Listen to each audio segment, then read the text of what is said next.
Ketchup. You put it on your fries. You put it on your burgers. You put it on your eggs, your hot dogs, your meatloaf. Some of you even put it on your scrambled eggs, and if you're that person, you know who you are. But here's something you don't know. Ketchup wasn't always made from tomatoes. In fact, for most of its history, it wasn't made from tomatoes at all. It wasn't even a sauce. It was a fermented fish paste from ancient China. A sticky, salty, fishy concoction that traveled across the world for 2,000 years before becoming the red bottle sitting in your refrigerator right now. And tomatoes? They were once considered poisonous. In Europe, they were called poison apples. People believed that eating them would kill you. The wealthy refused to touch them. They were grown only as decorative plants. Today, ketchup is the most consumed condiment on the planet. 97% of American households have a bottle in their fridge. McDonald's uses over 100 million packets of ketchup every single day. And in 2023, the world consumed over 10 billion pounds of it. How did a fermented fish paste from ancient China become the world's favorite condiment? How did a fruit once feared as deadly become the centerpiece of American cuisine? And why do we put this red stuff on everything? This is the story of ketchup, the condiment that conquered the world. The story of ketchup begins not in America, not in Europe, but in ancient China. Around 300 BC, during the Qin dynasty, Chinese fishermen discovered something remarkable. They had a problem. They caught more fish than they could eat fresh, and without refrigeration, the fish would rot within days. But the Chinese were clever. They discovered that if you salted the fish and let it ferment in the sun, something magical happened. The fish didn't just rot, it transformed. Over weeks and months, the fish broke down into a dark, rich, savory liquid. It was salty, it was pungent, it was intensely flavorful, and it could be stored for years without spoiling. They called it Ke-Tsiap, and they used it as a seasoning for everything rice, vegetables, meat, and soup. Ke-Tsiap was not ketchup as you know it. It was a thin, brown, fishy sauce. It looked more like soy sauce than the thick red paste we put on our fries.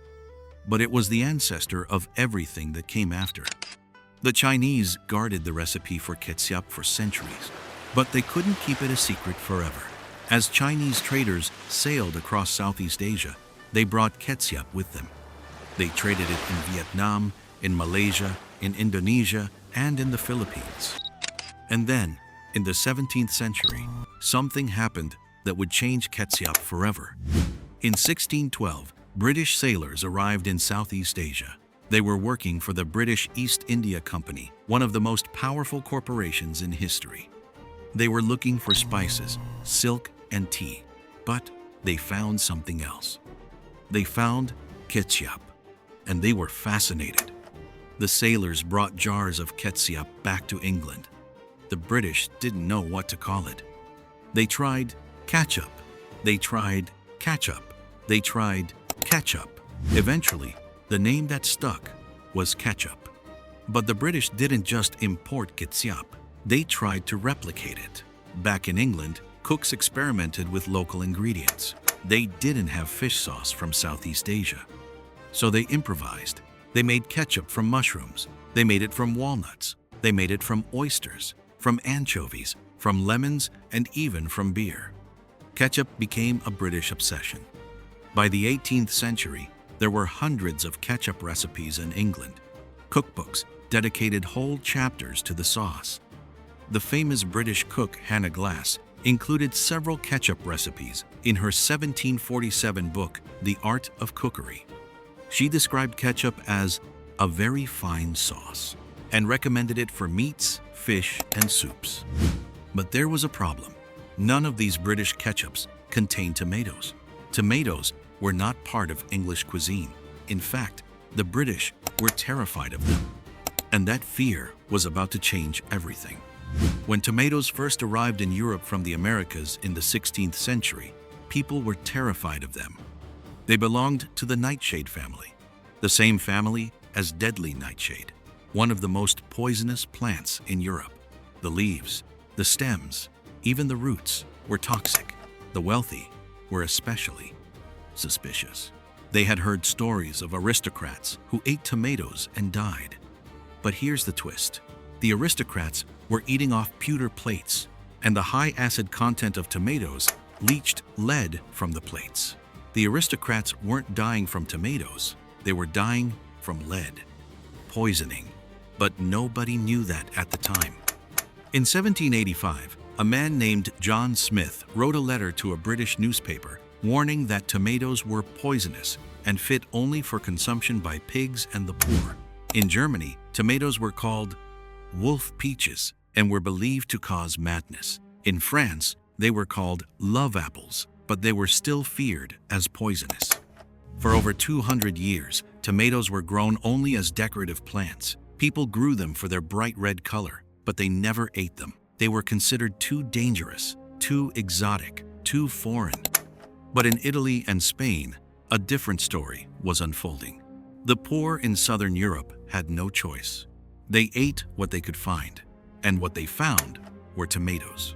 They discovered that if you cooked them, they became safe to eat. They discovered that tomatoes were not just safe, they were delicious. By the early 19th century, tomatoes had started to spread across Europe, but it was in America where they found their true destiny. And that destiny was ketchup. In 1812, a physician named James Mease from Philadelphia published the very first tomato ketchup recipe. Mease called it tomato ketchup, and he described it as a delicious sauce. His recipe was simple.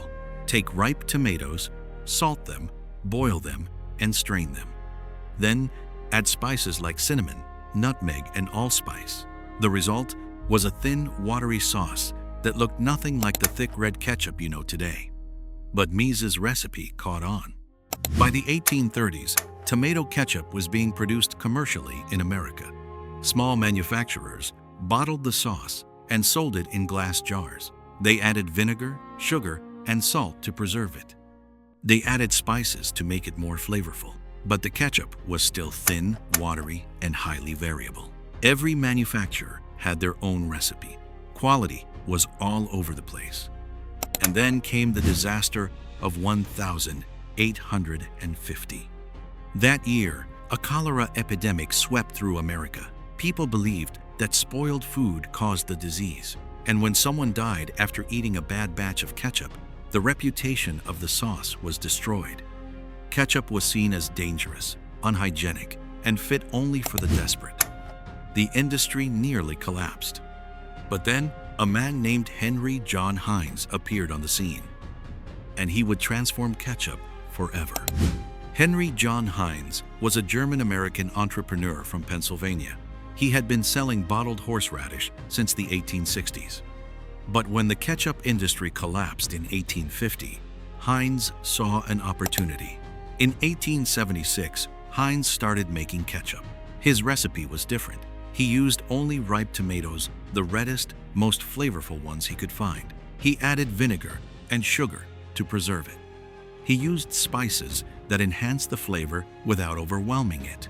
And he ground the tomatoes so finely that the sauce was smooth and creamy.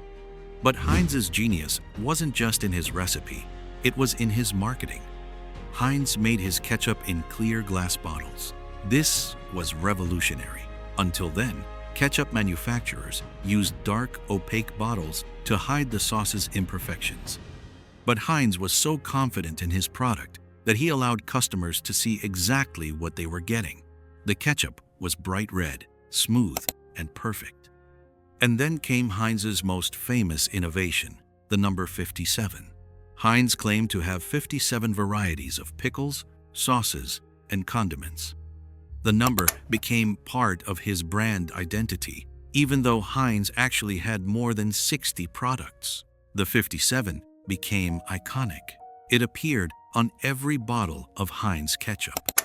By the turn of the 20th century, Heinz ketchup had become the gold standard. It was sold across America and exported to the world.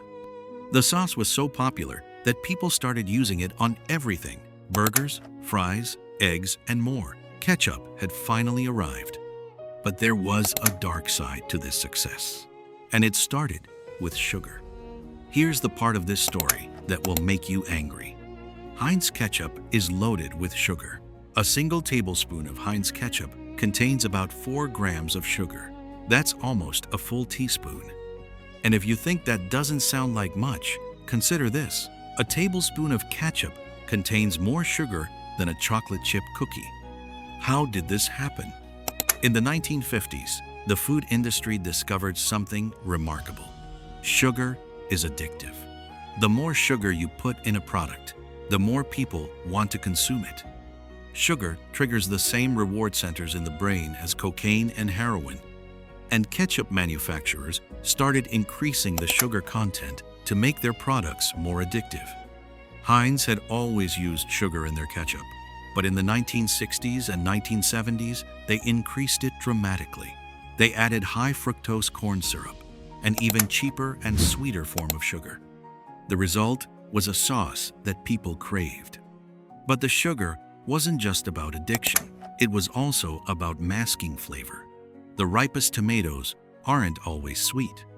In fact, commercial tomatoes are often picked before they're ripe and artificially ripened with ethylene gas. They don't have the same flavor as a tomato that ripened on the vine. So, manufacturers add sugar, salt, and vinegar to compensate. And the sugar industry knew exactly what they were doing. They had spent decades funding research that downplayed the dangers of sugar.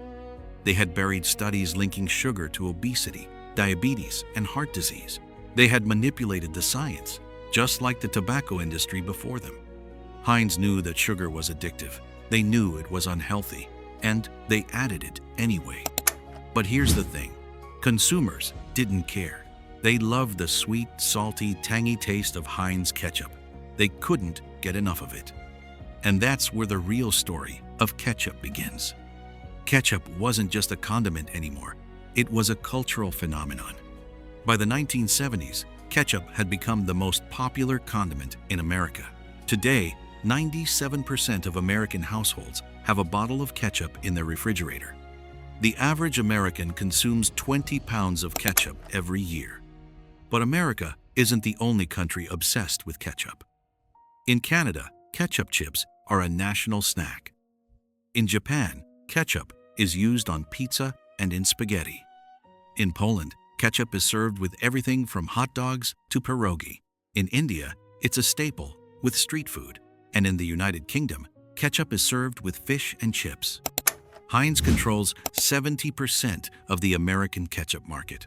Every year, they produce over 1 billion bottles of ketchup. McDonald's, the largest user of Heinz ketchup, goes through over 100 million packets every single day.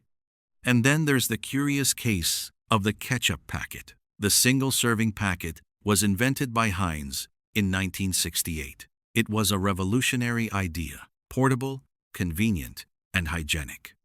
Today, billions of ketchup packets are produced every year, and they're a collector's item for some. There's even a museum dedicated to ketchup packets in Illinois. But the obsession with ketchup goes beyond food. There is a ketchup museum in Wisconsin. There are ketchup festivals in Ohio, Pennsylvania, and Texas. There is a ketchup-themed restaurant in New York City that serves everything with ketchup. Ketchup is no longer just a condiment. It is a cultural force.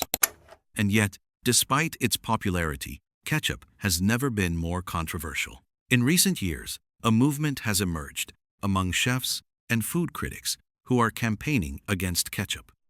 They call it the Red Plague. They say it drowns out the flavor of good food. They say it's a crutch for bad cooks. They say it's the death of culinary excellence. The debate rages on, but the fans of ketchup are equally passionate. Where does ketchup go from here? In recent years, Heinz has experimented with new flavors: curry ketchup, truffle ketchup, spicy ketchup, and even ketchup with hot sauce. They've launched organic ketchup, no sugar added ketchup, and ketchup made from heirloom tomatoes. They're trying to adapt to changing consumer tastes and health concerns. But ketchup faces serious challenges. Consumers are increasingly worried about the sugar content of processed foods. The obesity epidemic has made people more conscious of what they're eating. Ketchup is often the first thing that gets eliminated when people try to eat healthier.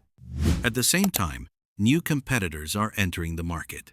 Small, artisanal ketchup brands are popping up across America. They're making ketchup from heirloom tomatoes, using less sugar, and experimenting with different spice blends. They're positioning themselves as healthier, more authentic alternatives to Heinz. But Heinz remains the king. They still dominate the market. They still hold the hearts and taste buds of millions of people around the world. The future of ketchup is uncertain, but one thing is clear. Whatever happens, we will never stop putting it on our fries. And that's the story of ketchup, a fermented fish paste from ancient China, a poisonous fruit from the Americas, a British obsession, an American revolution, a global phenomenon, and a reminder that the most ordinary things in our lives often have the most extraordinary histories. The next time you reach for that bottle of ketchup, think about where it came from. Think about the fishermen of ancient China fermenting fish in the sun. Think about the British sailors carrying jars of Ke-Tsiap across the Indian Ocean. Think about the terrified Europeans convinced that tomatoes would kill them. Think about James Mease and Henry Heinz, who transformed a fish paste into an American icon. Think about the sugar industry, manipulating science to create addiction. Think about the millions of people around the world who put ketchup on everything. But most of all, think about this. The most ordinary things in your life, the things you never even think about, they all have stories, they all have histories, and they all deserve to be preserved. This is the archive, preserving the hidden histories of everyday things. If this story surprised you, hit subscribe and join us in the archive. We uncover the stories you never learned in school every week. And drop a comment below. What do you put ketchup on that nobody else does? This is the archive. See you in the next one.